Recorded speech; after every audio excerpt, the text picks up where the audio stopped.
దేవుని యొక్క అతి శ్రేష్టమైన నామమునకు మహిమ కలుగునుగాక. ఈ ఉదయకాలము మీకందరికీ వందనాలు తెలియచేస్తున్నాను. ఈ దినము మిమ్ములను బలపరచు దేవుని మాట. ఆయనే సమస్తమునకు ఆధారభూతుడు. కొలసీలకు రాసిన పత్రిక 1వ అధ్యాయము 17వ వచనం. ఆయన అన్నిటికంటే ముందుగా ఉన్నవారు. సమస్తమునకు ఆధారభూతుడు ఆయనే. మన ఊపిరి, మన ఉనికికి, మన జీవితానికి సమస్తమునకు ఆధారము మన దేవుడే.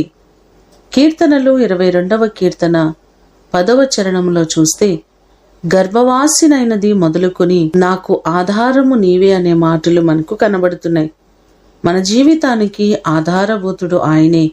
నిరంతరము మనలను నడిపించేవారు, మనకు సహాయము చేసే గొప్ప దేవుడు ఆయనే.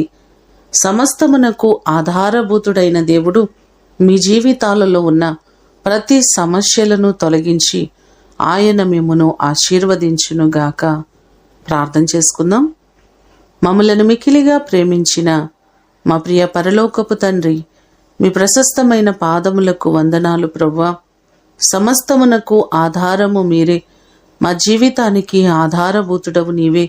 మీ వలనే మేము ఈరోజు క్షేమస్థితిని కలిగి ఉన్నామయ్యా.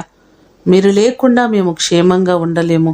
నీ కృపచేత మా ప్రియులెల్లరినీ మీరు జ్ఞాపకం చేసుకుని ప్రతి వారిని మీరు బలపరచండి. వారి సమస్యల నుంచి విడిపించండి ప్రభువా. ప్రతి వారికి మీరు మేలు చేయండి. ప్రతి వారిని నిండారులుగా మీరు ఆశీర్వదించండి. వారి చేతి పనులను దీవించండి. వారి కుటుంబాల్లో గొప్ప కార్యమును మీరు జరిగించండి ప్రభువా. ఈ దినము కొరకు వందనాలు, కృతజ్ఞతలు మీకు తెలియచేస్తూ యేసు అతి ఘనమైన నామమున అడిగి వేడుకొని పొందియున్నాము తండ్రి. ఆమేన్. దేవుడు మిమ్ములను దీవించునుగాక.